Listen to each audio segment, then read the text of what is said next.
ओम नमः शिवाय।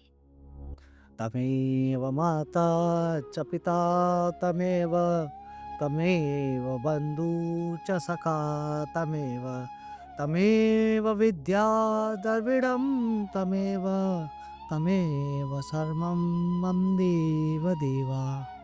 जहाँ शब्द स्वयं मौन हो जाते हैं वहीं से शुरू होती है शिव महापुराण की कथा। यह कोई कहानी नहीं, यह स्वयं सत्य है। अगर शिव की कथा केवल सुनने की होती तो वे केवल ग्रंथों तक सीमित रहते हैं, पर शिव पुराण जीवन को जागृत करने के लिए रचा गया है। आइए शिव की कृपा से शिव पुराण के इस पवित्र अध्याय में प्रवेश करें। आज हम विद्वेश्वर संहिता के तीसरे अध्याय में प्रवेश कर रहे हैं, जो साध्य साधन आदि का विचार तथा श्रवण कीर्तन और मनन, इन तीन साधनों की श्रेष्ठता का प्रतिपादन के बारे में बताया गया है। व्यास जी कहते हैं, सूत जी का यह वचन सुनकर वे सब महर्षि बोले, अब आप हमें वेदांत सार से सर्वस्वरूप अद्भुत शिव पुराण की कथा सुनाइए। सूत जी ने कहा, आप सब महर्षिगण रोग शोक से रहित कल्याणमय भगवान शिव का स्मरण करके पुराण पर्वर शिव पुराण की जो वेद के सात तत्व से प्रकट हुआ है कथा सुनिए। शिव पुराण में भक्ति, ज्ञान और वैराग्य, इन तीनों का प्रतिपूर्वक गान किया गया है और वेदांत वेद सदवस्तु का विशेष रूप से वर्णन है।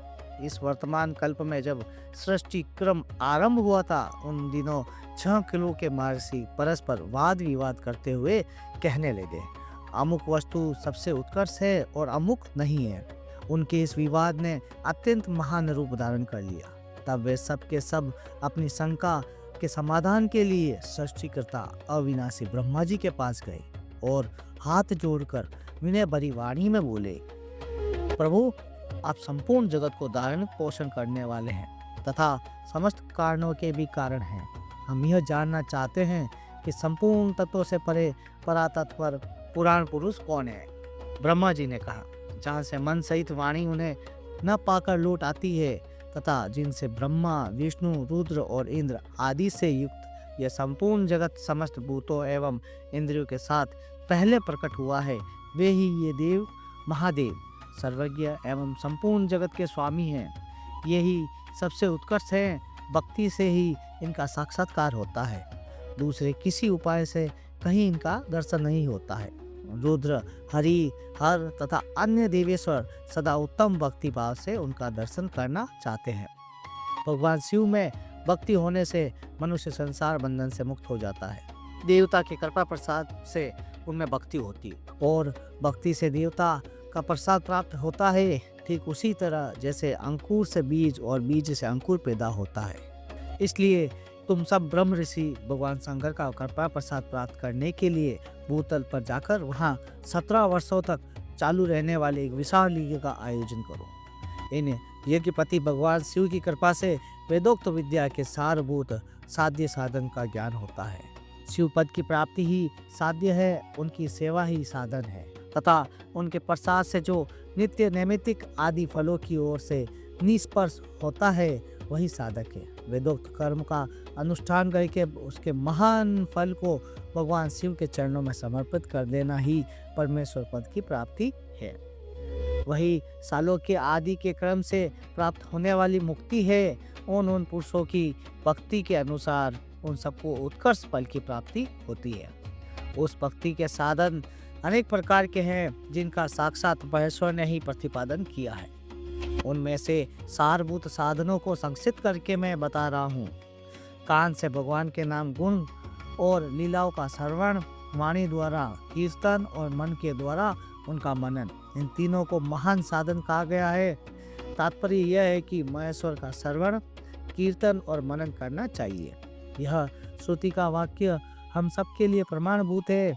इसी साधन से संपूर्ण मनोरथों की सिद्धि में लगे हुए आप लोग परम साध्य को प्राप्त हो। लोग प्रत्येक वस्तु को आँख से देखकर उसमें प्रवृत्त होते हैं, परंतु जिस वस्तु का कहीं भी प्रत्यक्ष दर्शन नहीं होता उसे श्रवणी इंद्रिय द्वारा जान सुनकर मनुष्य उसकी प्राप्ति के लिए चेष्टा करता है। अंततः पहला साधन श्रवण ही है। उसके द्वारा गुरु के मुख से तत्व को सुनकर श्रेष्ठ बुद्धि वाला विद्वान पुरुष अन्य साधन कीर्तन एवं मनन की सिद्धि करे।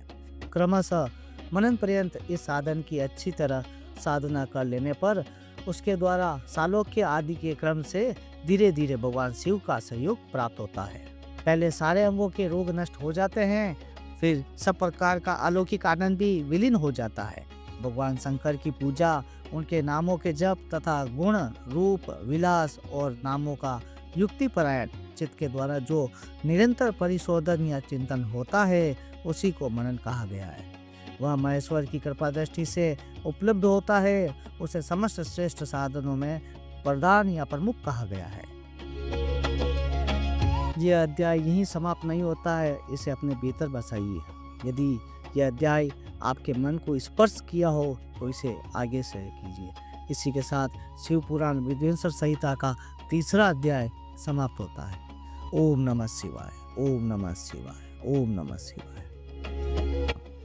यह कथा यहीं समाप्त नहीं होती है, यह अपने भीतर से शुरू होती है। यदि यह कथा आपके हृदय तक पहुंची है तो इसे कृपया आगे जरूर शेयर करें। ओम नमः शिवाय, ओम नमः शिवाय।